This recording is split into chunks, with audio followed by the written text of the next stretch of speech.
Vamos lá. Boa noite para quem é de boa noite, bom dia para quem é de bom dia. Queria começar agradecendo os comentários, os elogios do vídeo anterior e demonstrar minha satisfação em relação àqueles que se sentiram contemplados, principalmente os alunos que se sentiram contemplados em relação à conceituação ou categorização do que é fascismo. Esse movimento, esse fenômeno político-social que é tão perigoso e que descobriu que necessariamente nos faz desviar de algumas armadilhas. Na semana anterior também surgiu uma outra luta muito importante, não apenas a luta antifascista, mas também a luta antirracista. E aí surgiu algumas confusões, alguns alunos, algumas pessoas, amigos, conhecidos, me questionaram se eram então os mesmos fenômenos, se era a mesma coisa, o que é um, o que é outro. Como um eu já conceituei, então vou tratar desse outro nesse vídeo aqui, explicando então o que é o racismo. Primeira mão, falar justamente que nenhum tipo de preconceito, nenhum tipo de desigualdade, nenhum tipo de discriminação social, ela é, na verdade, então, natural. Ela pode ser naturalizada em algum tempo, em alguma época, mas ela nunca é natural. Ela é conformada, ela é construída, então, pelos seres humanos. Se elas são construídas, são conformadas pelo ser humano, da mesma forma também nós podemos destruí-las. Então, meu nome é Márcio Coelho, sou cientista social formado pela Universidade Estadual de Santa Cruz, sou professor de Sociologia, especialista no ensino de Sociologia, com curso de formação em Gestão de Políticas Públicas em Gênero e Raça. Ajudei a fundar, enquanto estava na UESC, o coletivo de lutas de temática racial Só Podia Ser Preto. Então, eu vi alguns vídeos na semana passada que achei bem interessante falando sobre o racismo, só que na verdade eu senti que faltava alguma coisa na maioria deles, que era justamente qual o óleo que lubrifica essa engrenagem, então, essa estrutura do racismo, o que é que dá tração e locomoção para que ainda nos dias atuais a gente ainda tenha racismo, o que é que segura esse racismo no ar, que ele não fica, na verdade, ele não paira simplesmente. Então a ideia é justamente trazer o que é o racismo e como ele então se justifica, qual a ideologia que acaba sustentando. Quando vou falar do racismo, costumo utilizar então 3 passos para a gente conseguir entender melhor. Um que está na superfície, que vai ser esse que está mais no nosso cotidiano, que a gente consegue enxergar, que a gente consegue segurar um pouco mais, ver um pouco mais, que é mais visível. Um outro que é o historiográfico, que é como esse racismo vem se construindo, vem se produzindo e reproduzindo ao longo do tempo. E o outro que é essa estrutura, que ao mesmo tempo também é estruturante, que faz com que esse racismo ele permaneça e se desdobre em desigualdade, discriminação, encarceramento e mesmo no genocídio da população negra, não só no Brasil, mas ao redor do mundo.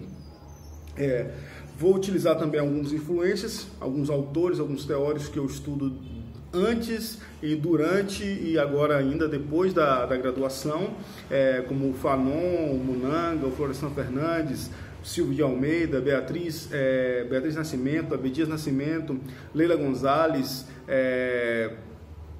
tantos outros que vão conformar esse discurso. Então, sem mais delongas, falar que nessa superfície, como eu falei para vocês, desses 3 passos, que está mais visível, que a gente consegue enxergar no nosso cotidiano, no nosso dia a dia, é justamente muitas vezes o que a pessoa confunde, que racismo é apenas xingamentos, digamos assim. Aquele xingamento que quem é negro sabe muito bem como acontece na escola, macaco, urubu, pichain, asfalto, entre outras coisas, que o pessoal acha que é apenas isso. Por outro lado, tem também uma outra coisa que está na superfície, que é um argumento técnico, científico, usado muitas vezes com má fé, né? Não existem raças humanas e a biologia já comprovou isso atualmente, andando pela Terra, só existe então o Homo sapiens sapiens, o homem que sabe que sabe. Então esses indivíduos falam, não tem por que falar que tem racismo se não existe raças humanas. O raciocínio é correto. Realmente, a gente só tem uma raça humana, todos somos humanos. Só que o conceito de raça, então, ele foi usado fora da biologia muito para tentar legitimar, justificar a dominação de um grupo sobre o outro. Isso aconteceu e ainda acontece. Então, a gente tem que entender que quando a gente fala de raça, a gente está falando de alguma coisa, de um conceito de uma estruturação que só deve ser materializada nas estruturas sociais, é na tessitura das relações sociais, culturais, econômicas e políticas, ou seja, no mundo social, que a gente vai poder então desdobrar essa questão de raça. Então, quando a gente fala nessa superfície, que é essa pontinha do iceberg, que é esses xingamentos, muita gente vai falar assim, não, porque brancos principalmente, porque eu também sofri bullying, xingamentos na escola, me colocaram um apelido, e nem por isso é racismo. É diferente, bullying é uma coisa, racismo é outra coisa totalmente diferente, que a gente vai entender aqui como funciona. Então, a questão não é simplesmente confundir esses xingamentos, é limitar esses xingamentos, porque vejam só, já seria ruim se o racismo fosse esses xingamentos, mas ele não é apenas esse xingamento, existe toda uma outra lógica por trás disso que a gente vai ver agora. Então, quando a gente fala do que está nessa superfície, é justamente isso que a gente vê, que é essa discriminação mais explícita, mas como eu disse, é a ponta do iceberg. Quando a gente fala então de parte historiográfica, histórica e dessa ideologia que vai movimentar o racismo ao longo do tempo, a gente tem que fazer um recorte epistemológico, um recorte, na verdade, aí, temporal, porque antes poderia até existir sim, uma racialização do mundo, mas essa racialização, como a gente vê hoje, com a lógica, com a mecânica, com a conformação que tem hoje, da forma que se produz e se reproduz, ela começa então na modernidade, mais especificamente aí com o pontapé inicial da globalização, que seria então com as grandes navegações. Nesse momento a gente vai ter o quê? O choque civilizacional, o choque de cultura. O europeu vai chegar em outros lugares, vai ver essas outras raças e vai começar então uma lógica de dominação. E aqui eu vou começar a trazer para vocês, de maneira geral, o que caracteriza o racismo. Qualquer lugar do mundo, então, que as pessoas pratiquem racismo, elas vão ter, então, essa espinha dorsal que eu vou começar a dizer para vocês agora, certo? Olha só o que é que vai acontecer. Tem racismo contra o indígena, contra o asiático, contra o latino, então todos esses vai ter essas características gerais. Quando eu falo isso, o que é que vai acontecer com o europeu? Quando ele chega então no outro continente, quando ele chega em África, quando ele chega aqui nas Américas, ele vai chegar, encontrar as pessoas lá e ele vai construir esses outros indivíduos. Ele não vai dizer que esse indivíduo é a sua imagem, a sua semelhança, não. Esse indivíduo é o outro. Então, a primeira coisa que a gente tem no racismo é a construção do outro.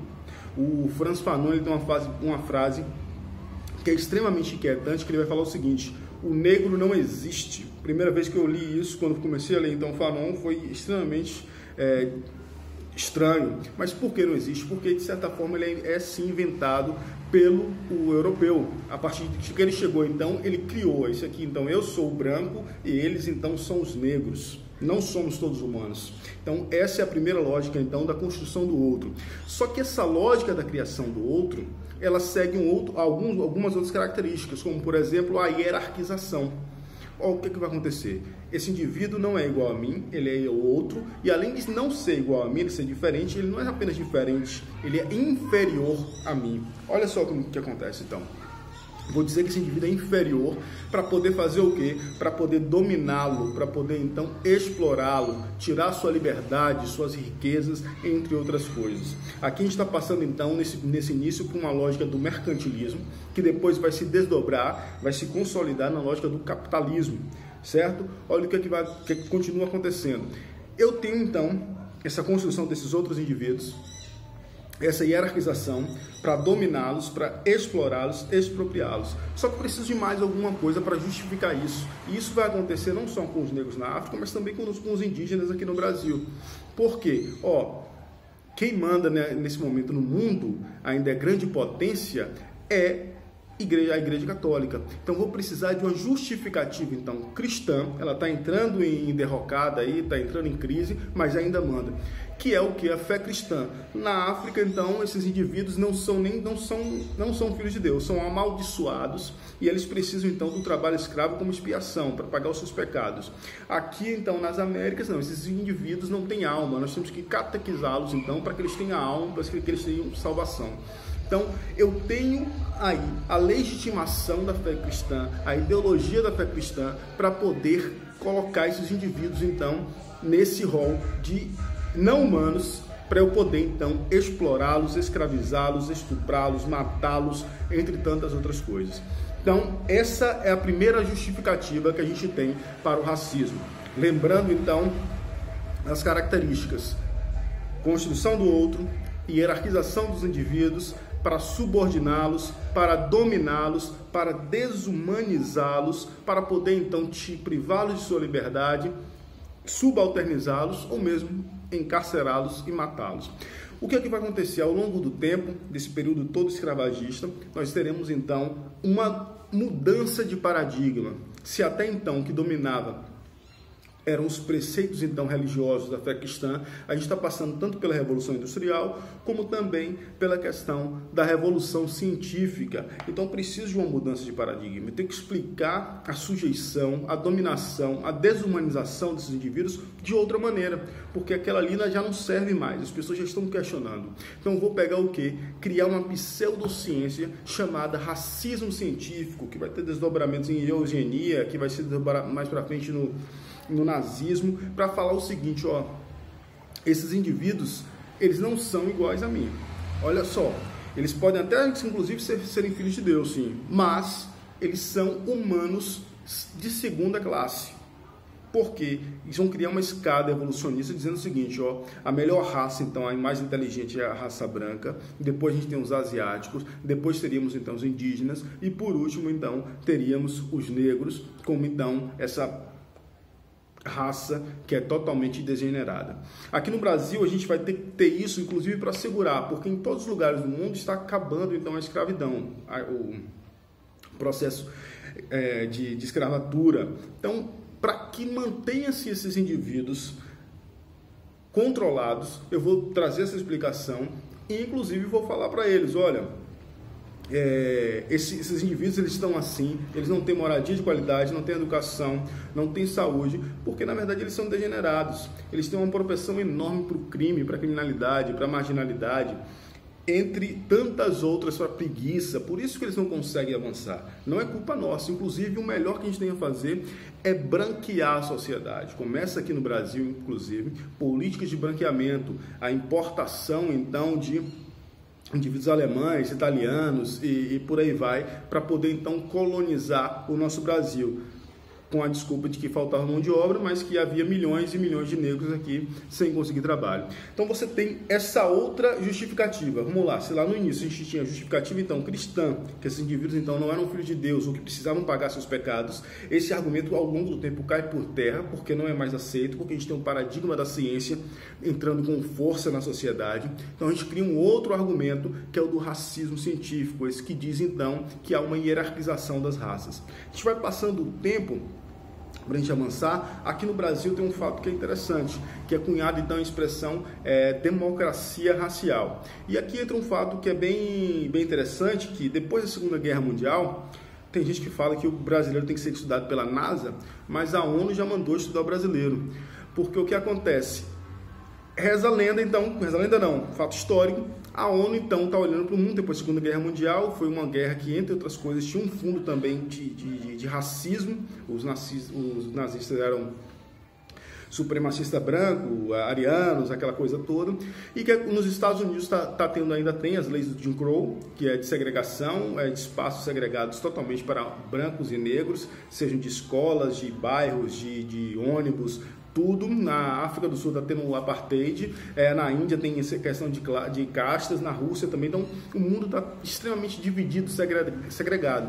Aqui no Brasil, teoricamente não, está tudo bem, todo mundo vive em harmonia, não tem conflito e nada. Então eles encomendam um estudo aqui para alguns professores da USP, que é o Florestan Fernandes e o Roger Bastide.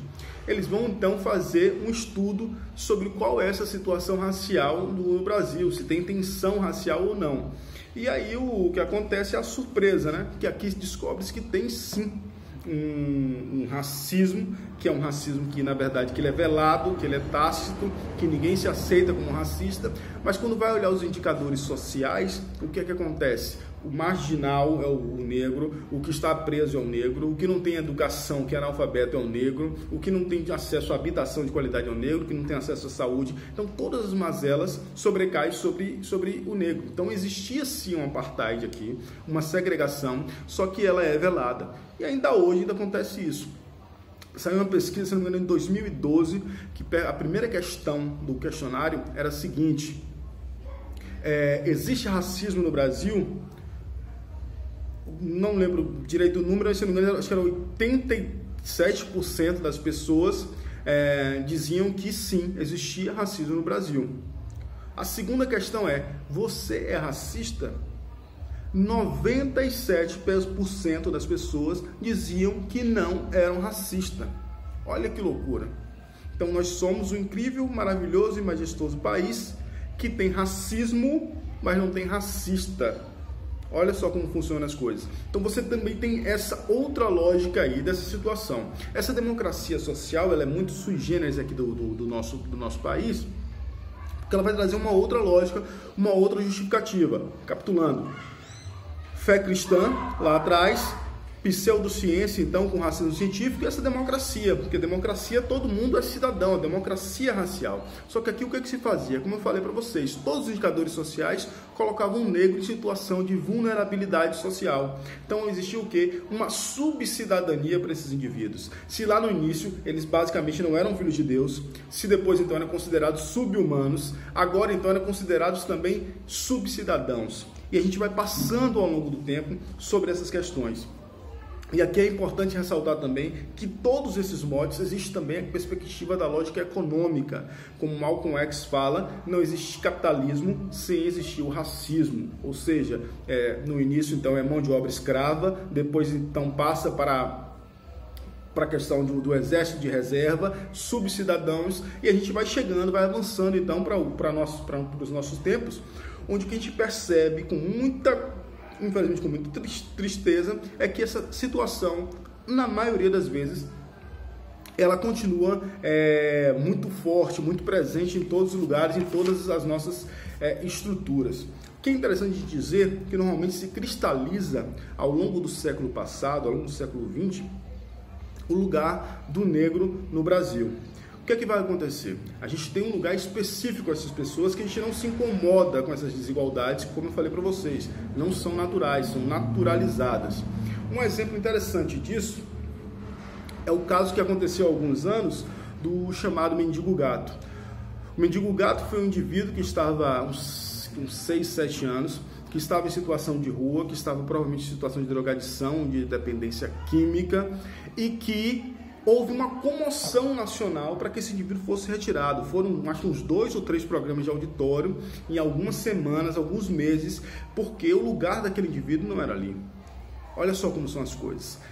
Quantos negros e negras nós temos em situação de rua, em situação de dependência química?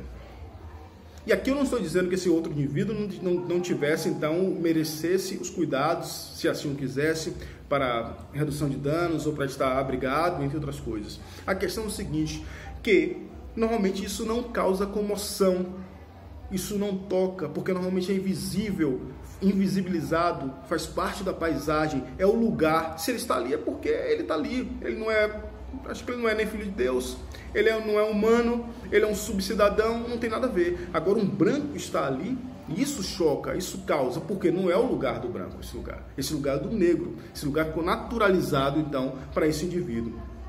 E aqui a gente tem essas consequências que nós vemos até hoje. Olha só o que vai acontecer. A gente tem uma questão que normalmente as pessoas têm medo de sair, serem assaltadas, entre outras coisas, e tá muito violento mesmo, mas o maior perigo no Brasil é ser jovem e ser preto, ser jovem e ser negro. Os dados da Anistia Internacional dizem o seguinte: a cada 25 minutos morre um jovem negro no Brasil vítima da violência.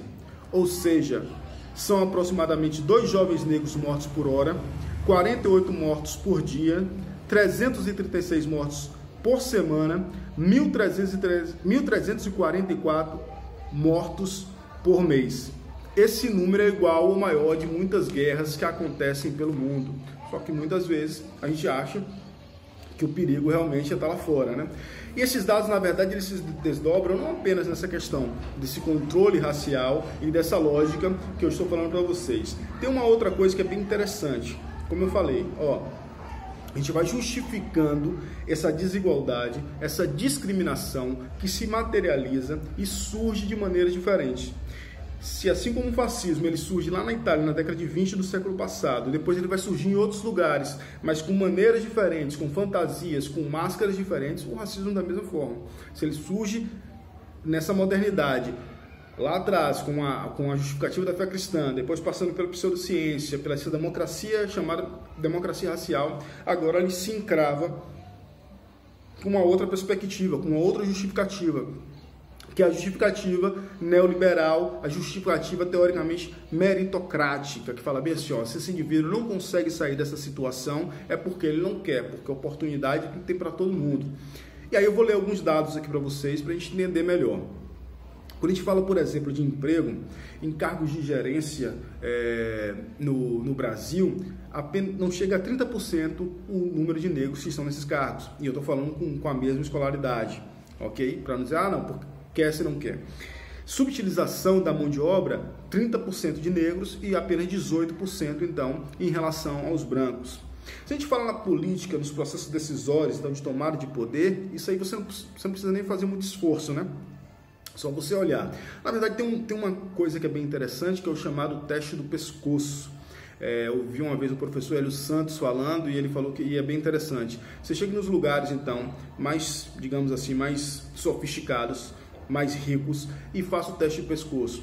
Olhe para um lado, olhe para o outro e conte então quantos negros tem ali, quantos professores universitários negros você teve, ou então quantas pessoas no restaurante mais caro que você vai tem, nas empresas mais sofisticadas, mais ricas, quantos gerentes, quantos CEOs tem ali, que a gente vai perceber então como está esse racismo. Então, deputados federais não chega a 25% o número de negros e pardos aqui no Brasil. Olha como a nossa população passa de 51% aí o número de negros, certo? Em relação ao analfabetismo, em relação aos brancos é o dobro. Quando a gente fala do ensino superior, cai para praticamente 1/3 dos indivíduos que têm ensino superior depois dos 25 anos em relação a negros e pardos. Abaixo da linha da pobreza, que vive abaixo da linha da pobreza no Brasil, 70% são negros. Quando a gente fala então quando a gente fala em relação à pobreza, bate aí 63%, 63 e alguma coisa, praticamente 64%.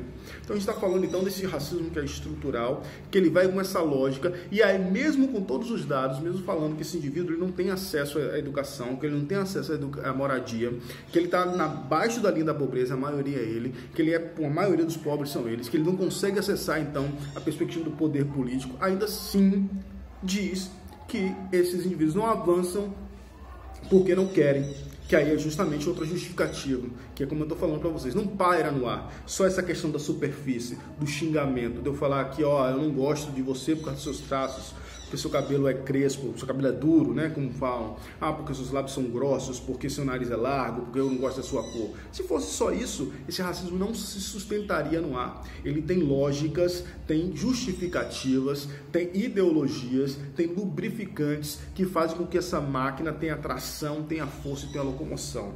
E é nessa perspectiva, então, que a gente tem que entender que o racismo ele é estrutural e ele é também estruturante. Consegue perceber? Então, quando a gente está falando de racismo, a gente também, inclusive, não está falando de uma coisa que é estática. Ele vai mudando, ele é relacional. Essa que é a grande questão. E não é uma ação individual. É a ação de um grupo sobre o indivíduo e de um grupo sobre as estruturas, sobre as instituições, para que essas instituições continuem mantendo o privilégio, com a manutenção dos privilégios para uma determinada classe. Então, vamos lá. Racismo, características gerais, então, construção do outro, numa lógica de hierarquização, de racialização, de inferiorização desse outro indivíduo. Ele não é igual a mim, ele é inferior, porque ele sendo inferior, eu posso então controlá-lo, posso então subordiná-lo, posso então explorá-lo, expropriá-lo, tirar então suas riquezas, posso inclusive controlar sua liberdade, sua vida em última instância. Então, e esse molde, ele não funciona sem uma justificativa. Se em primeiro lugar foi, como eu disse para vocês, a fé cristã, depois surge então a perspectiva racismo científico com a pseudociência, depois uma democracia racial que não tinha nada de democracia, e por último agora a gente vive a lógica neoliberal da meritocracia, dizer que esses indivíduos eles podem agir por si mesmos para superar suas diversidades, que não, mesmo assim não é assim que funciona. A ideia justamente é essa, trazer essas características gerais e mostrar que diferenças elas podem e precisam ser então dirimidas, excluídas, destruídas. Não é natural, é naturalizado, é construído por nós, por isso mesmo a gente pode destruir.